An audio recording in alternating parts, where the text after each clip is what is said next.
Bien, buenos días. Agradeciendo a Hospital la cortesía que ha tenido en invitarme para desarrollar algunos temas del área de farmacología.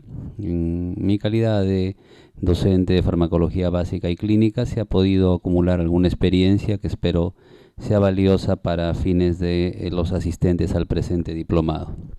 Entonces vamos a tratar de iniciar los temas, los 6 temas que me han pedido que se expongan con la parte de farmacología general, ¿no? Posteriormente veremos algunos aspectos de la cardiocirculatoria, luego la de los antibióticos y quimioterápicos, luego de un paréntesis programado como break aquí en el auditorio pasaremos a hacer la parte de la farmacología hormonal y tocar un aspecto importante del sistema nervioso, así como uno de farmacología del dolor. Bien, entonces vamos a empezar con lo que corresponde a la farmacología general. Me pareció que este tema debía ser el inicial para recordarnos algunos aspectos o algunos fundamentos de lo que es las bases, digamos, del el manejo de los fármacos, ¿no? Entonces, la primera diapositiva tiene como objetivo recordarnos a nosotros los procedimientos o procesos farmacocinéticos fundamentales, ¿no? Ahí podemos apreciar nosotros lo que corresponde al proceso de absorción, que como sabemos está en función del grado de liposolubilidad que presente el fármaco. Este proceso de absorción entonces va a determinar que desde el sitio de administración el medicamento pues alcance la circulación, alcance el compartimiento intravascular y a través del compartimiento intravascular entonces se va a producir el segundo proceso que nosotros recordamos como distribución y a través del cual el medicamento va a movilizarse hacia los diferentes compartimientos. Este proceso de distribución involucra 2 calidades del medicamento, ¿no? Una parte del medicamento libre y otra parte del medicamento unido a proteínas plasmáticas en estado de equilibrio dinámico, lo cual quiere decir que la proporción de fármaco libre va a ir variando conforme el medicamento se desplace hacia los diferentes tejidos y en ese sentido la proporción de fármaco ligado también va a ir variando, de manera que parte del medicamento ligado se separe de su unión a la proteína plasmática y se convierta en fármaco libre. Disculpe, ¿tendrá un puntero? Entonces, la idea sería que en el proceso de distribución, el desplazamiento pues, que se da a través de la sangre permite que el medicamento alcance los diferentes tejidos. Parte del medicamento va a alcanzar el hígado y como sabemos aquí se va a dar un cambio en las características del fármaco por medio de la cual este medicamento puede convertirse en una sustancia más hidrosoluble, ¿no? Las reacciones de fase 1 o oxidación seguidas por las reacciones de conjugación conducen a que el medicamento se transforme en una sustancia menos liposoluble, más hidrosoluble y por ello es que la flecha nos orienta a que estos metabolitos generados por biotransformación vayan a el riñón y se eliminen a través de este órgano. El cuarto proceso entonces de la farmacocinética es la excreción, ¿no? El fármaco libre puede ser excretado, sin embargo, como fármaco libre sin metabolismo, sin haber sufrido metabolismo, puede tener las características de liposolubilidad y podría retornar hacia el compartimiento intravascular. Eso se llama pues reabsorción, mientras que habitualmente siendo un metabolito entonces va a alcanzar la orina o va a alcanzar el órgano de excreción correspondiente y al tener una hidrosolubilidad mayor de lo que tiene el fármaco libre va a poder eliminarse con más facilidad. En la parte superior vemos que el medicamento que alcanza los tejidos, ¿no? Puede encontrarse parcialmente unido a receptores, ¿no? Y esa unión a receptores es lo que va a generar la respuesta biológica, mientras que existen, por cierto, otros tejidos donde el medicamento puede ubicarse a manera de depósito o reservorio, es decir, no hay una actividad biológica importante en estos tejidos. En el proceso de absorción nosotros vamos a ver que desde el estómago, desde el jugo gástrico, que tiene un pH ácido, el medicamento puede pasar al compartimiento intravascular, puede absorberse hacia el plasma. Y es el pK del medicamento el que va a determinar el grado de ionización que tenga en el medio correspondiente. En este caso, ante un pH ácido, el naproxeno, que tiene un pK de 5, va a estar en estado molecular en una proporción de 1000:1, ¿no? El estado molecular es 1000 veces más que el estado ionizado. Eso facilita entonces el proceso de absorción, porque aquello que cruza las membranas es justamente aquello que está en estado no ionizado. De modo que eso va a suceder a nivel del jugo gástrico. Una vez que ha pasado hacia el plasma, entonces también hay un proceso en el plasma de cambio en el grado de ionización del medicamento, en función otra vez del pK que posea este fármaco y el pH que se encuentre a nivel plasmático. Al haber un pH ligeramente alcalino a nivel del plasma, entonces parte del medicamento se va a encontrar otra vez en estado molecular y otra parte se va a encontrar en estado ionizado. Sin embargo, claramente podemos observar que la proporción que se encuentra en estado ionizado es mucho más alta que aquella que se encuentra en estado molecular. Entonces hay un cambio, hay una inversión, digamos, de la proporción respecto a lo que sucede en el jugo gástrico. Y este cambio, esta modificación en estas características de ionización, va a depender del pK del medicamento, o llamado también constante de disociación, y del pH del medio donde el cual dicho medicamento se ubique. De manera que este proceso va a generar, va a facilitar en el caso del naproxeno la absorción, y por otro lado va a servir para influir en la distribución, puesto que solamente el medicamento que está en estado molecular va a poder movilizarse desde la sangre hacia los diferentes tejidos. De modo que eso es lo que sucedería a manera de ejemplo con el naproxeno. Y cuando hablamos de la morfina, en el caso de la morfina, por ejemplo, tenemos que en el tubo digestivo, con un pH de 5,3, siendo la morfina un medicamento ligeramente básico, entonces la proporción de estado molecular versus estado ionizado es de 500:1, ¿no? Hay cantidades pequeñas que están en estado molecular y las cantidades más altas se encuentran en estado ionizado. Entonces lo que va a suceder en este caso es que pequeñas cantidades van a ir absorbiéndose desde el tubo digestivo hacia el plasma, ¿no? Una cantidad proporcionalmente pequeña en relación a lo que se encuentra en estado ionizado. Una vez que tenga el plasma, aquí la situación nuevamente cambia, ¿no?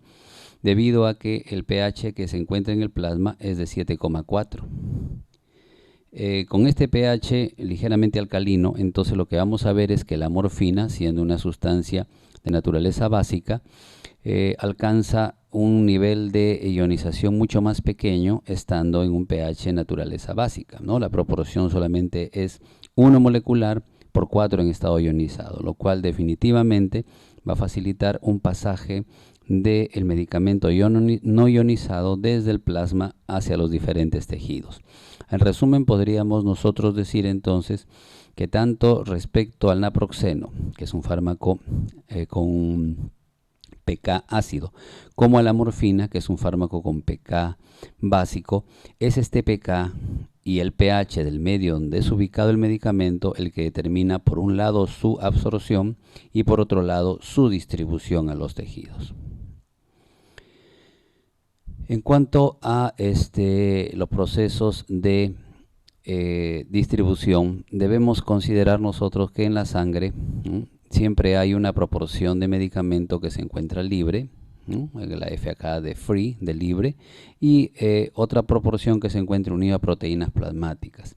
Esto siempre respeta, digamos, el porcentaje o la proporción de unión que hay de cada tipo de medicamento a las proteínas. Es decir, si está libre el 20%, estará unido el 80%, y siempre se va a respetar esa proporción independientemente de la cantidad de medicamento del cual estemos hablando. Por supuesto, a nivel de los tejidos sucede un fenómeno parecido, y nosotros podemos ver que hay un fármaco libre a nivel tisular y también hay un fármaco unido a las proteínas tisulares. Hay constantes de afinidad para ello, ¿no? Sin embargo, no nos vamos a ocupar mayormente de ese tema. Lo que nos interesa es recordar esas proporciones y que buscan siempre estar en equilibrio dinámico. Lo mismo va a suceder respecto a el intercambio que se genera entre la sangre y los tejidos. Hay medicamento libre en la sangre, ¿no?, que es justamente aquel que puede atravesar la membrana y pasar a los tejidos, y desde los tejidos es también el libre el que puede retornar hacia la sangre. Muy bien, el grado de unión a las proteínas del plasma de algunos medicamentos, como se muestra en la diapositiva, es variable, pues no todos los medicamentos tienen el mismo grado de unión. Y lo que podría tener alguna consecuencia clínica, que es lo que nos interesa a nosotros, es aquellos medicamentos que tienen un grado de unión más alto a las proteínas plasmáticas. Entonces estaríamos hablando, por ejemplo, de diazepam, la doxiciclina, dentro de 2 medicamentos que usamos con relativa frecuencia.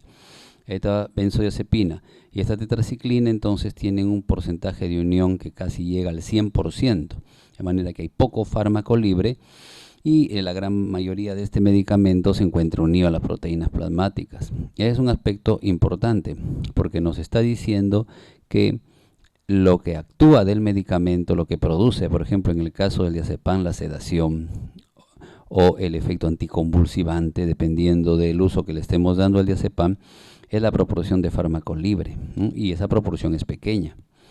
Entonces basta, digamos, concentraciones libres muy pequeñitas del diazepam para que se pueda producir el efecto.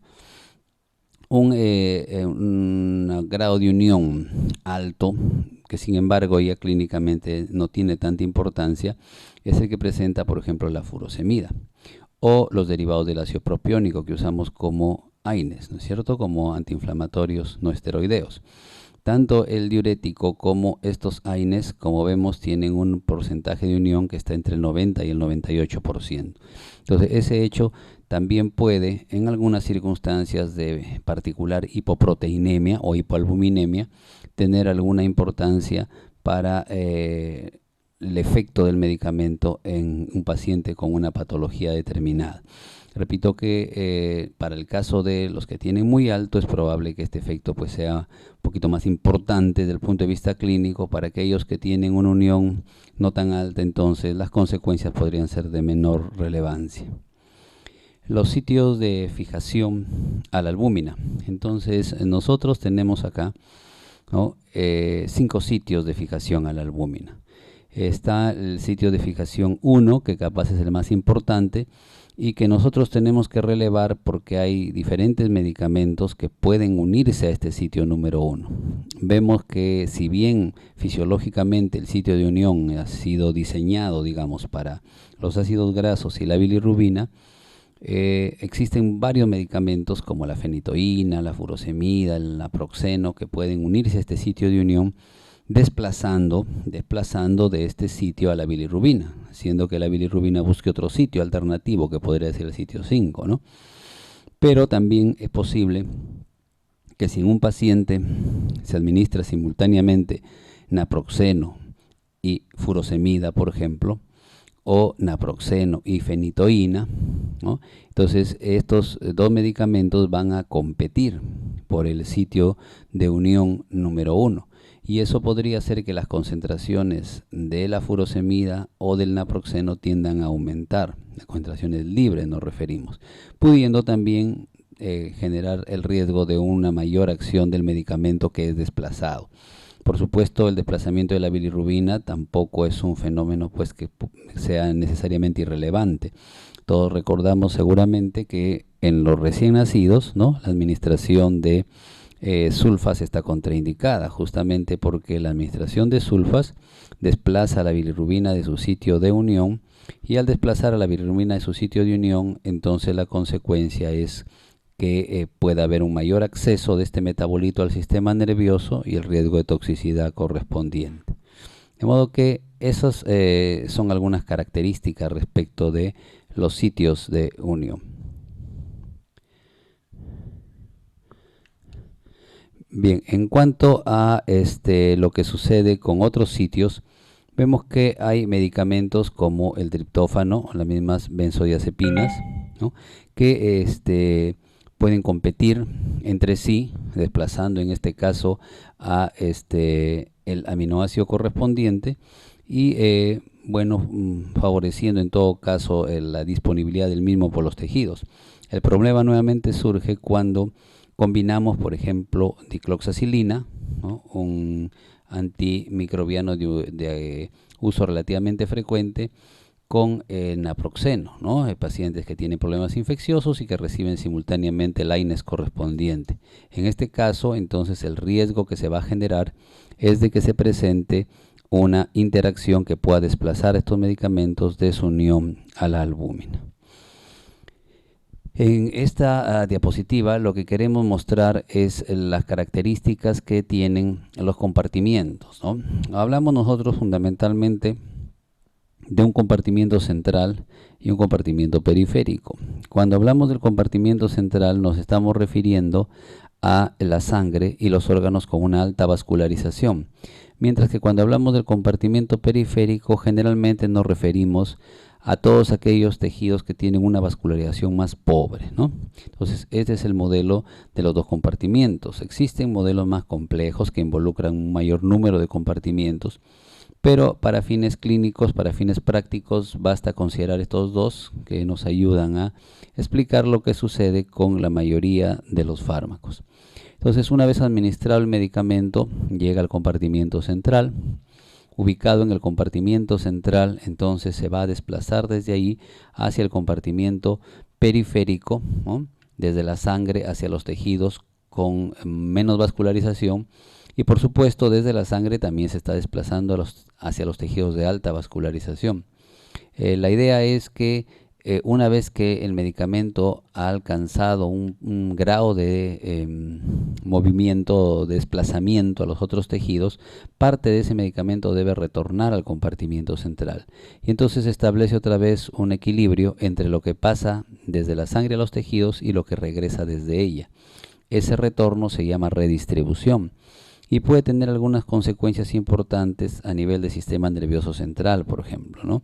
Sucede con el sistema nervioso central que los medicamentos pueden pasar desde la sangre hacia el mismo, considerando que una barrera hematoencefálica tiende a considerarse al sistema nervioso central como compartimiento periférico para los fármacos. No es porque tenga una vascularización escasa. La idea es que a pesar de su vascularización alta, la barrera hematoencefálica limita el acceso de los fármacos a este sitio. Entonces, desde el compartimiento central va a comenzar a desplazarse hacia el sistema nervioso central. Eso le llamaríamos distribución.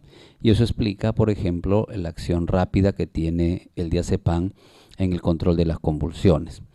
Pero luego va pasando el tiempo y la liposolubilidad del diazepam permite que desde el compartimiento periférico comience a regresar hacia el compartimiento central. Ese proceso de retorno es rápido, ¿no?, y se debe también a la liposolubilidad del fármaco. Esa redistribución o retorno entonces hace de que las concentraciones bajen rápidamente a nivel del sistema nervioso y el efecto del medicamento dure poco tiempo, como anticonvulsivante, ¿no? Porque como anticonvulsivante requiere concentraciones altas. El efecto sedante, en fin, puede mantenerse por más tiempo, pero el efecto anticonvulsivante sí se pierde relativamente rápido. En el esquema de la derecha podemos ver lo que sucede con las concentraciones séricas del medicamento desde que ha sido administrado por vía endovenosa y los cambios que va experimentando en su concentración hasta que es eliminado totalmente el organismo. Estas modificaciones, ¿no?, estos cambios en las concentraciones pueden ser relativamente rápidas al inicio, y eso se debe a que el medicamento, ¿no es cierto?, sufre al principio un proceso de distribución. Cuando nosotros hablamos de distribución, nos estamos refiriendo al movimiento justamente desde la sangre hacia los diferentes tejidos. Eso hace que las concentraciones séricas caigan al principio de manera rápida. Hay un momento luego en el cual se alcanza el equilibrio de la distribución, equilibrio dinámico otra vez que involucra que lo que está pasando desde la sangre hacia los tejidos igual a lo que retorna desde los tejidos hacia la sangre. Y finalmente hay una llamada fase de eliminación, en la cual el medicamento, ¿no?, va a tener una caída un poco más lenta en sus concentraciones sanguíneas debido a que se están dando dos procesos simultáneos, a pesar que hablemos de fase de eliminación. Por una parte, hay una verdadera eliminación que desde el compartimiento central, es decir, desde la sangre, se está produciendo por la orina hacia el exterior, ¿no? Digamos, como vía principal de eliminación. Y simultáneamente lo que está pasando es que el medicamento desde los compartimientos periféricos está retornando hacia el compartimento central. Ese proceso de retorno seguido por el proceso de eliminación, ¿no? Es un proceso que toma un poco más de tiempo, lo cual hace que la pendiente de esta línea no tenga las mismas características que la pendiente que tendría la fase de distribución. Aquí la caída es rápida, acá la caída es más lenta, ¿no? Debido a que acá estamos básicamente trabajando con distribución solamente, mientras que aquí se está sumando a la eliminación una redistribución, un retorno del medicamento desde la periferia hacia el compartimiento central. Los medicamentos tienen volúmenes de distribución que están afectados por la proporción de medicamento libre. Entonces acá tenemos dosis iguales de dos medicamentos, ¿no? 100 miligramos. Y una proporción de medicamento libre que es 20% en el caso del panel A y 40% en el caso del panel B. La idea es que cuando la proporción que está libre solo es 20%, como demuestran estas esferitas pequeñas que se encuentran no unidas a la albúmina, entonces el pasaje a los tejidos también es un poco más reducido y por lo tanto el volumen de distribución es de 9,1 litros. Cuando nosotros tenemos una fracción de medicamento libre más alta, 40%, como lo representarían acá las esferitas, entonces el volumen de distribución aumenta, 10,5 litros. La proporción del medicamento que en estado libre lógicamente va a pasar a los tejidos se incrementa. En cuanto a cómo es que los cambios en la ionización del medicamento, que pueden estar influidos por factores fisiopatológicos, ¿no? Como acidosis, ¿no? Los cambios en la unión a proteínas plasmáticas, que pueden depender de otros problemas, pongamos por ejemplo un síndrome nefrótico o una desnutrición. Los cambios en la unión a las proteínas tisulares, que pueden depender de la proporción de estas proteínas, ¿no? Y las variaciones en la perfusión, ¿no? Como en el caso de las fallas hemodinámicas, van a alterar, ¿no? En esta diapositiva estamos viendo que van a alterar el grado de distribución de los medicamentos. Entonces, ¿cómo es que esto va a suceder? Nosotros tenemos en el primer caso, en el primer ejemplo, cuando habla de ionización del fármaco, que ante una acidosis, por ejemplo, metabólica, una cetoacidosis o una acidosis láctica, el pH del plasma va a cambiar, es un pH más ácido. De modo que la ionización del medicamento también va a cambiar. Al ubicar un medicamento de naturaleza básica en un pH que es más ácido, entonces el grado de ionización del medicamento básico se incrementa.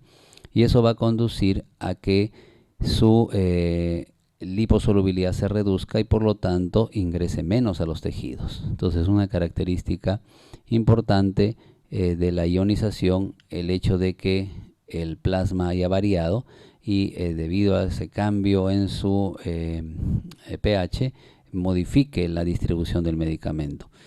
En la ionización del fármaco, en lugar de aumentar, puede reducirse. Y supongamos que administramos ácido acetil salicílico. Si administramos ácido acetil salicílico, que es de naturaleza ácida, y lo ubicamos en un pH ácido, ¿no? Más ácido de lo normal por la acidosis metabólica, entonces el grado de ionización se va a reducir.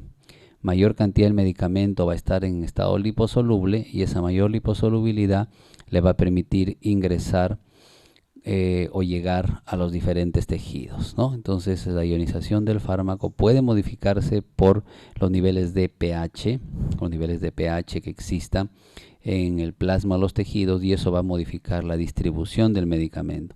Si la modificación del pH se da a nivel tisular, entonces eso puede también ionizar el medicamento en el tejido y reducir su redistribución. Es como atraparlo, ¿no? en el tejido, ¿no? Si la acidosis se da para un fármaco básico como la morfina que hablamos hace un momento, pues ese nivel de acidosis que hace que la morfina se ionice puede condicionar que quede como atrapada en esos tejidos, porque aquello que está ionizado sabemos que no se moviliza, no se desplaza, no cruza membranas, ¿no? Entonces, eso también puede ser otra consecuencia que debemos considerar.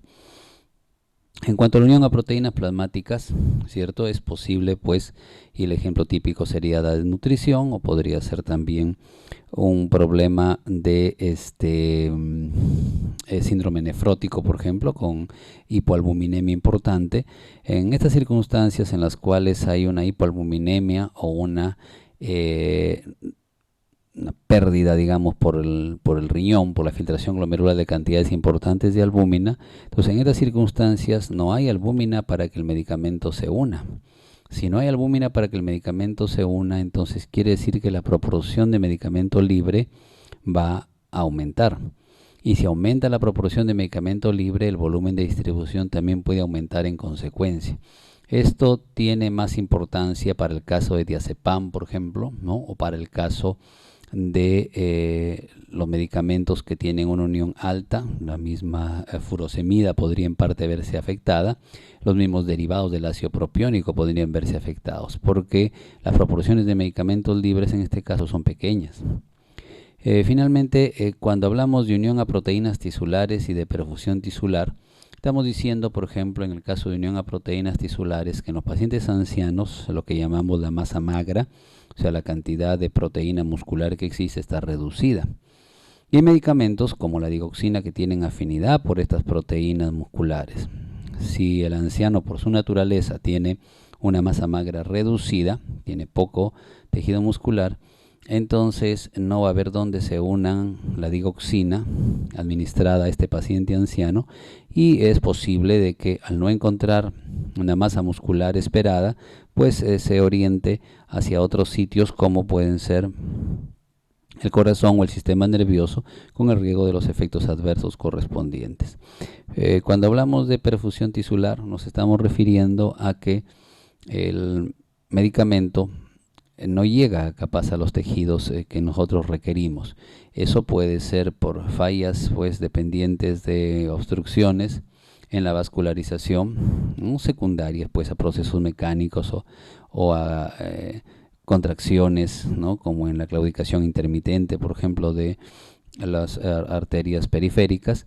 Puede ser también consecuencia de una falla hemodinámica sistémica, como sería en la insuficiencia cardíaca, ¿no? O en un shock séptico o de alguna otra naturaleza, donde la perfusión tisular de sitios como la piel, ¿no? Como lo mismo, las mismas vísceras, ¿no? El mismo tubo digestivo puede verse modificada. Entonces las fallas hemodinámicas también definitivamente pues van a modificar la distribución del medicamento.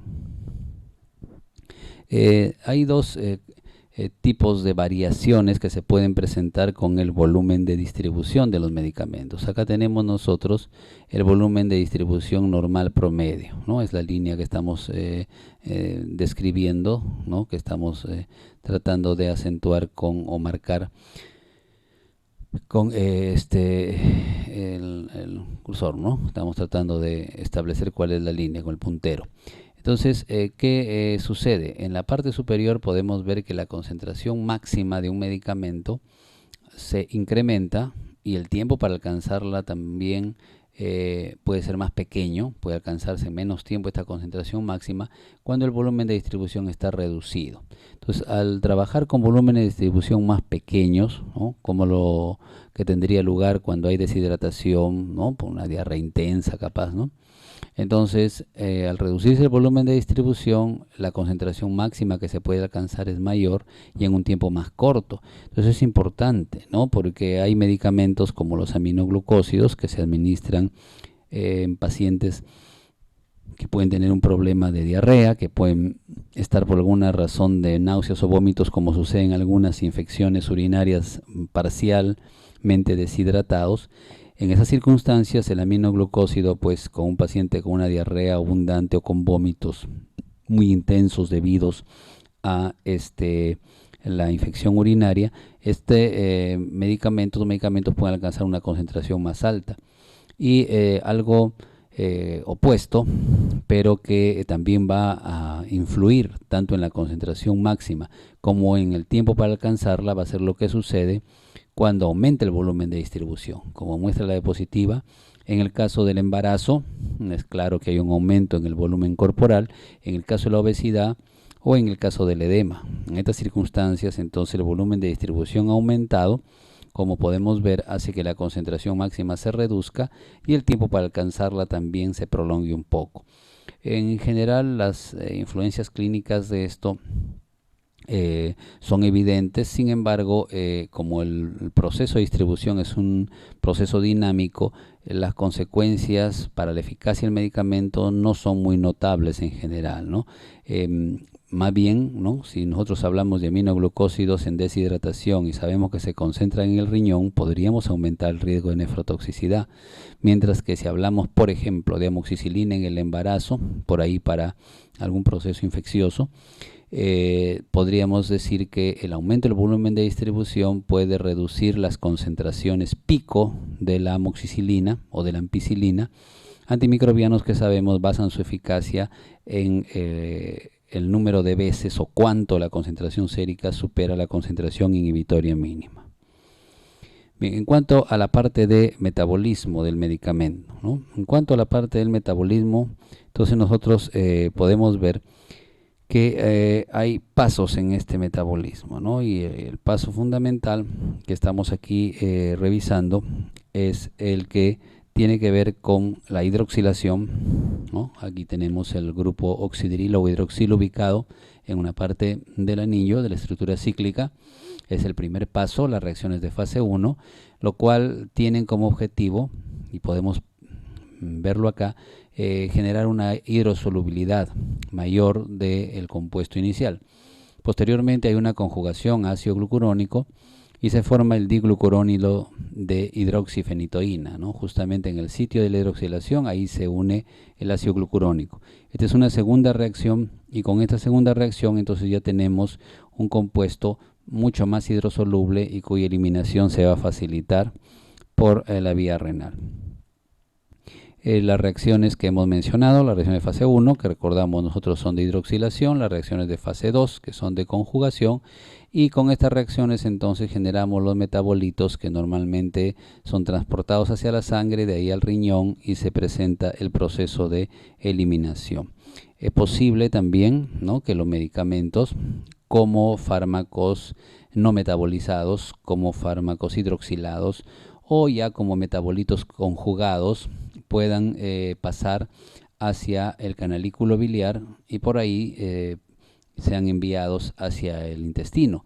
Algunos de estos metabolitos, como sucede con la rifampicina, por ejemplo, que son enviados vía biliar, por vía biliar hacia el intestino, pueden sufrir las llamadas reacciones de hidrólisis producidas por las bacterias intestinales, y la rifampicina libre puede retornar nuevamente a la circulación, ¿no?, a la circulación primero hepática y luego a la circulación sistémica, y a eso le llamamos, cuando retorna al hígado, circulación enterohepática, ¿no? Y es posible que parte de ese medicamento retorne a la circulación general. No sucede con todos los medicamentos, lo habitual pues es que haya una eliminación por vía renal.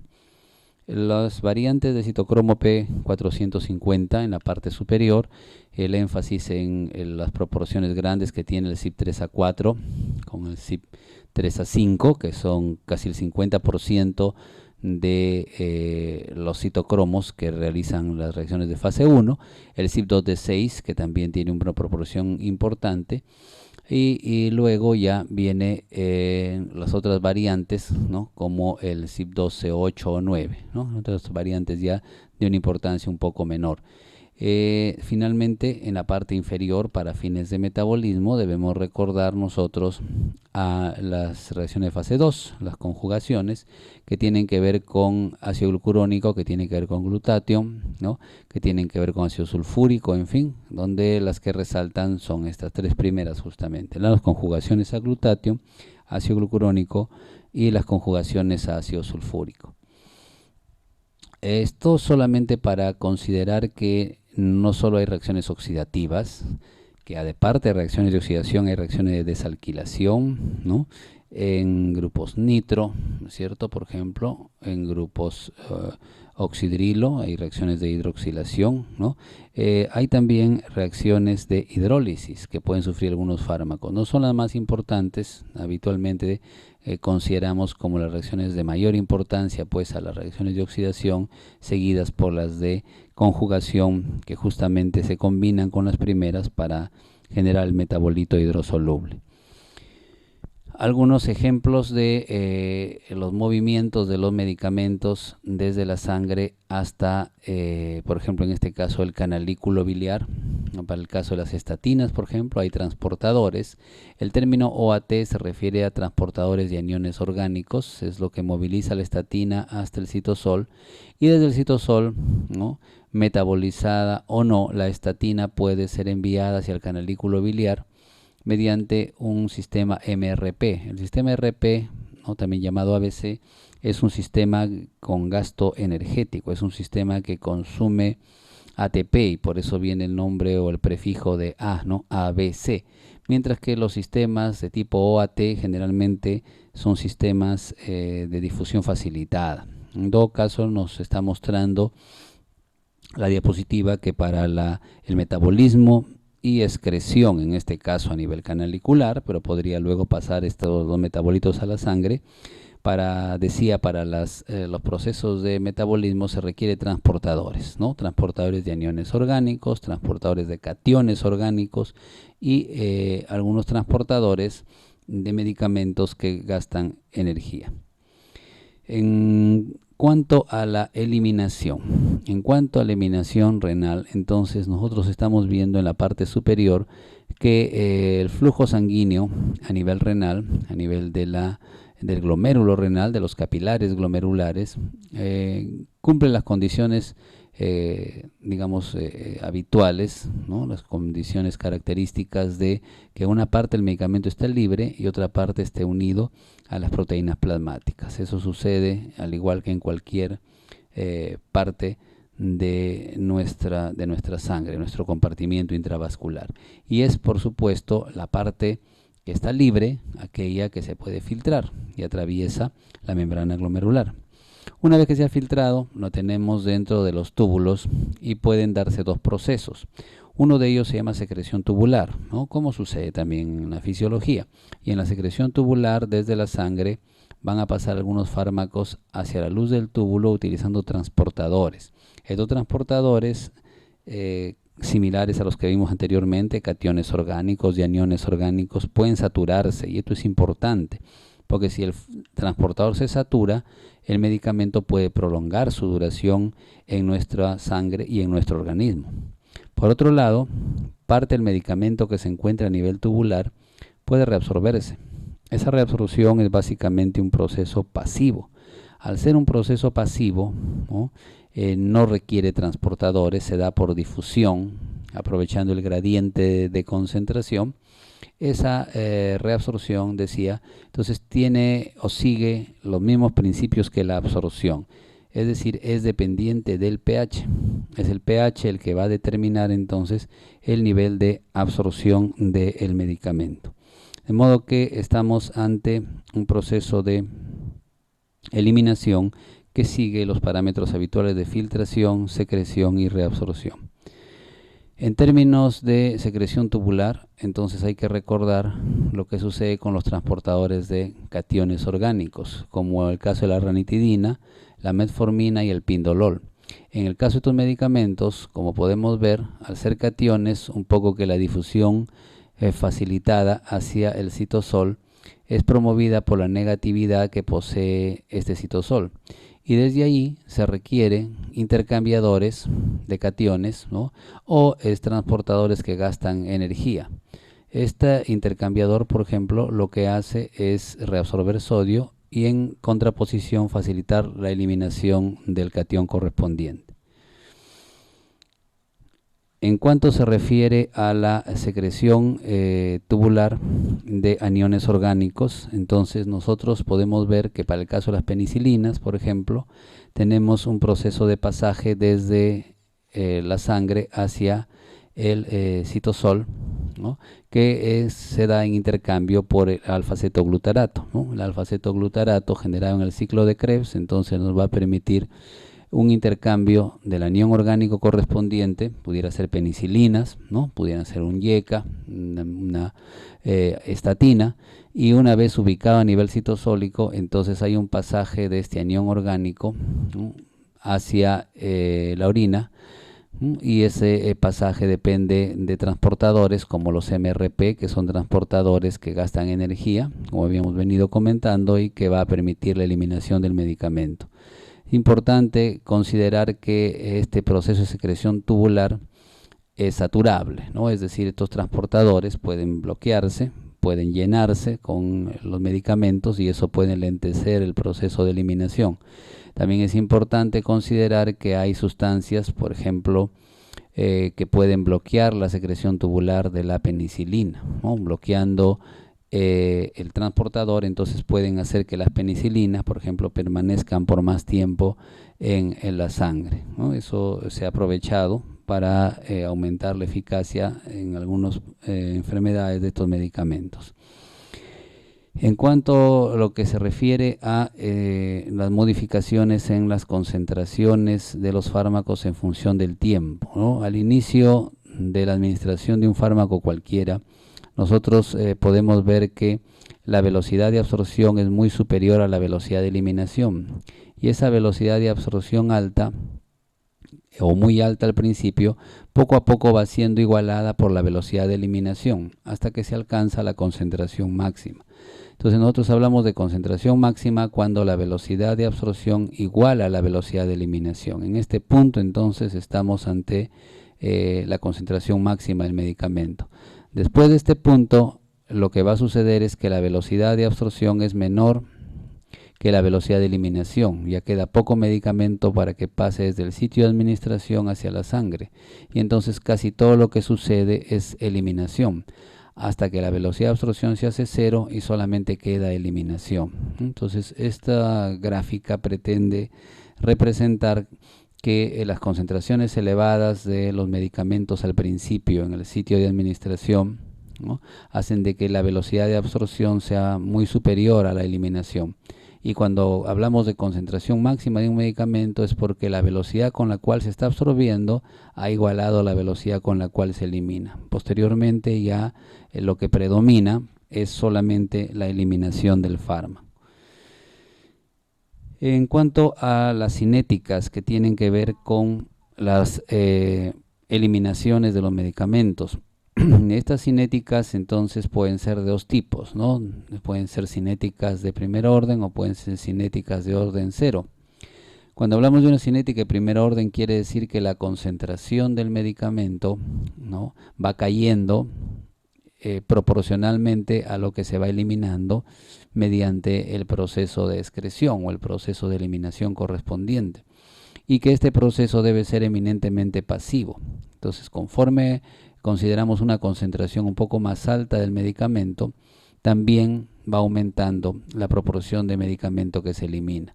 Entonces, a este nivel podríamos decir que tenemos unos 80 miligramos por litro del medicamento. Y la caída en las concentraciones, ¿no?, se va dando, digamos, a 8 miligramos por hora. Cada hora que pasa va cayendo más o menos 8 miligramos la concentración. Si nosotros consideramos una concentración de 90, ya no de 80, sino de 90 miligramos por litro, la concentración por hora ahora cae 9 miligramos. Y si consideramos 100 miligramos por litro, la concentración ahora cae 10 miligramos por hora. Entonces, ¿esto qué nos está diciendo? Que conforme la concentración en sangre aumenta, la velocidad con la cual se elimina también aumenta, la proporción con la cual se elimina también aumenta. Cuando era 80 se eliminaban 8, cuando era 90 se eliminan 9, cuando era 100 se eliminan 10. Entonces, eso nos está sugiriendo que estamos ante una cinética de primer orden, una eliminación por filtración glomerular, un proceso no saturable. Cuando nosotros vemos esta gráfica y la comparamos con la anterior, podemos notar que se ha producido un cambio, ¿no?, en la parte de la concentración más alta. Cuando era 80 se eliminaban 8 por hora, cuando era 90 se eliminaban 9, Cuando era 100 no se eliminan 10, se eliminan 9 por hora. ¿Eso qué quiere decir? Que se han saturado los procesos que determinaban la eliminación. Había una saturación de los transportadores. En otras palabras, en el caso anterior estábamos ante una cinética de primer orden, no saturable. Conforme aumenta la concentración, aumenta la eliminación. En el siguiente caso estamos ante una cinética de orden cero, que cuando la concentración aumenta, llega un momento en que los transportadores se saturan, se ocupan y el medicamento ya no puede ser eliminado en la misma proporción. A esto le llamamos cinética de orden cero o cinética saturable, y ya no sería filtración glomerular, sino sería secreción tubular, ¿no? Uso de transportadores. Los medicamentos, como sabemos, para ir terminando esta primera parte, tienen una serie de características, ¿no? Tienen un periodo de retraso, lo cual sugiere que para que el efecto se haga evidente tiene que pasar algún tiempo, es decir, tiene que llegarse a una concentración mínima eficaz en sangre para que el medicamento pueda producir la respuesta. Luego empieza el efecto y se alcanza el máximo, que generalmente coincide o está muy cerca de la concentración máxima también del medicamento.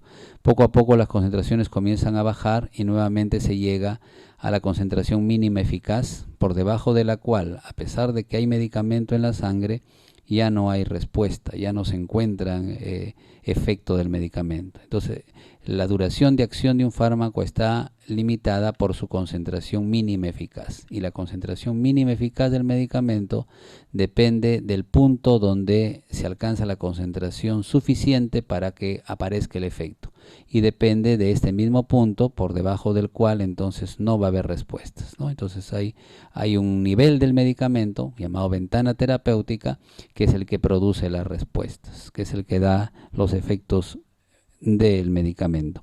Por supuesto, si nosotros por alguna razón administramos dosis muy altas y superamos la concentración mínima eficaz o máxima eficaz, superamos la concentración máxima eficaz, entonces va a aparecer la toxicidad y los efectos adversos. La ventana terapéutica está limitada por la concentración mínima eficaz, por encima de la cual aparecen los efectos, y la concentración máxima eficaz, por encima de la cual ya aparecería la toxicidad, ¿no? Entonces este margen le llamamos ventana terapéutica. Una variable que olvidamos con cierta frecuencia es la vida media, ¿no? Los medicamentos tienen una vida media, lo cual corresponde a la concentración, al tiempo, para que la concentración sérica se reduzca a la mitad. No se llama vida media, ¿no? Entonces, acá tenemos una concentración de 4, el tiempo para que esta concentración se reduzca a 2, ese intervalo de tiempo se llama vida media. La vida media normalmente se estudia para la eliminación del medicamento, para saber cuánto del medicamento va a salir de la sangre, ¿no? Llamamos vida media de eliminación. Y la importancia de la vida media tiene relevancia porque se relaciona con el estado de equilibrio. Cada uno de los picos que vemos acá corresponde a una vida media, ¿no? Entonces se inicia la primera administración del medicamento, alcanza una concentración máxima y luego comienza a caer. Antes de que caiga totalmente la concentración del medicamento viene una segunda dosis y una nueva subida, ¿no? Luego una tercera dosis, una cuarta dosis, y más o menos con la quinta dosis, más o menos en 5 vidas medias, se alcanza el estado de equilibrio. El estado de equilibrio es un estado particular en el cual cada nueva dosis de medicamento que se administra solamente sirve para reemplazar aquello que se ha eliminado, ¿no? Al inicio, como vemos, las primeras dosis alcanzan concentraciones pico y luego hay caídas que son marcadas, ¿no? Hay variaciones marcadas en la concentración sérica. Pero después de 5 dosis, después de 5 vidas medias, entonces en estado de equilibrio las variaciones ya son pequeñas, ya no hay las variaciones grandes del inicio. Entonces en estado de equilibrio, cada nueva dosis que se da sirve solamente para reemplazar aquello que ha sido eliminado y las variaciones son pequeñas. Un tratamiento puede ser relativamente prolongado y puede mantener también por largo tiempo al paciente en estado de equilibrio. El tiempo para que el medicamento entonces alcance ese estado de equilibrio se llama acumulación, y como se puede ver en la parte inferior corresponde más o menos a 5 vidas medias. Entonces el término acumulación quiere decir que se ha llegado al estado de equilibrio, que han pasado 5 vidas medias y que a partir de aquí cualquier nueva dosis solamente sirve para mantener ese estado. Si se suspende el uso de un medicamento, ¿no?, después de haber estado tomándolo de manera prolongada, entonces comienzan a caer las concentraciones séricas, ¿no?, y el tiempo para que se elimine totalmente el medicamento del cuerpo también es de 5 vidas medias, ¿no? Entonces tanto la acumulación, o sea la llegada al estado de equilibrio, como la eliminación, es decir, la desaparición del medicamento en nuestro cuerpo, sigue esa constante de 5 vidas medias, ¿no?, de 5 vidas medias para cualquier medicamento. Dos conceptos finales de esta parte que empezamos como farmacología general para dar, digamos, la perspectiva de los otros temas, son los de afinidad y actividad intrínseca, ¿no? Nosotros usamos habitualmente el término agonista, antagonista. ¿A qué nos referimos? Cuando hablamos de agonista nos estamos refiriendo a un medicamento que tiene la afinidad, es decir, la capacidad de unirse a un receptor, y que también tiene actividad intrínseca, es decir, es capaz de unirse principalmente a las formas activas del receptor y producir una respuesta. Entonces, a ese medicamento que se une esencialmente a las formas activas del receptor y que tiene esa capacidad justamente de sentirse atraído por el receptor, le llamamos agonista completo. Hay algunos medicamentos que son agonistas parciales, es decir, que si bien tienen afinidad por el receptor, no se unen exclusivamente a las formas activas del mismo, sino que también se unen a algunas formas inactivas del receptor. Por lo tanto, la respuesta que producen es un poco menor. A eso le llamamos agonistas parciales, ¿no?, porque no son totalmente selectivos y se unen parcialmente a formas inactivas del receptor. El antagonista es un compuesto que tendría afinidad, ¿no?, es decir, tendría la capacidad de unirse a los receptores, pero que se une en igual proporción a las formas activas e inactivas. Al unirse en igual proporción a una forma activa e inactiva, no hay respuesta biológica. O sea, al activar e inhibir al mismo tiempo con la misma intensidad, no se produce una respuesta biológica, y a eso le llamamos antagonista. Ocupa el sitio, pero no produce cambio en la actividad fisiológica. Y hablamos de un agonista inverso cuando la unión del medicamento se da fundamentalmente a la forma inactiva.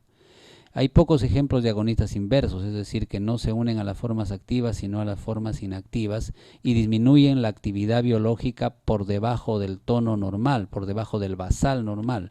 Un ejemplo de estos medicamentos son los antihistamínicos H1, ¿no? Entonces, los antihistamínicos H1, la clorfeniramina, la cetiricina, la loratadina, son agonistas inversos. Tienden a disminuir la actividad biológica por debajo del basal que tiene en condiciones biológicas la célula. La potencia y la eficacia no son iguales, ¿no? A veces los usamos de forma indistinta, pero no son iguales. Sabemos que la potencia es una cuestión de dosis, mientras la eficacia es una cuestión de efecto máximo. Dos AINES pueden ser de diferente potencia, ¿no? Nosotros podemos considerar, por ejemplo, 1 gramo de metamizol o 1 gramo de paracetamol, ¿no? Y con 1 gramo de paracetamol podemos conseguir un efecto analgésico determinado. Y podemos utilizar, ¿no?, 60 miligramos, ¿no?, 10 miligramos de ketorolaco, entre 10 y 60, en fin, y podemos conseguir el mismo efecto que 1 gramo de otro medicamento, que 1 gramo de metamizol. Entonces, eso es diferencia de potencia. Quiere decir de que la afinidad por el receptor, en este caso la ciclooxigenasa, ¿no?, el nivel de inhibición de la síntesis de prostaglandinas, es mayor con el ketorolaco a nivel del sistema nervioso que con el paracetamol, de manera que la potencia es una cuestión de dosis, ¿no? Variando la dosis, entonces el efecto final que se va a conseguir va a ser el mismo, ¿no? La curva que está a la izquierda, la curva negrita, representaría el ketorolaco, que con menos dosis consigue un efecto determinado de 100, y la curva azul representaría, por ejemplo, el metamizol. Se necesitan solo 60 miligramos de ketorolaco, en cambio se necesita 1000 miligramos de metamizol para conseguir el mismo nivel de respuesta, ¿no? Entonces es más potente el ketorolaco, es una cuestión de dosis.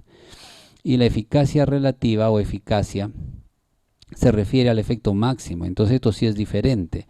Sabemos de que la administración, por ejemplo, de hidroclorotiazida puede conseguir una diuresis, pues una respuesta diurética, digamos, de 50. La administración de furosemida, ¿no?, puede conseguir una diuresis mucho más profusa.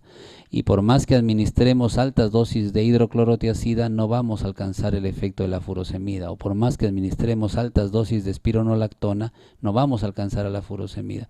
Esto se debe a que el sitio de acción es diferente.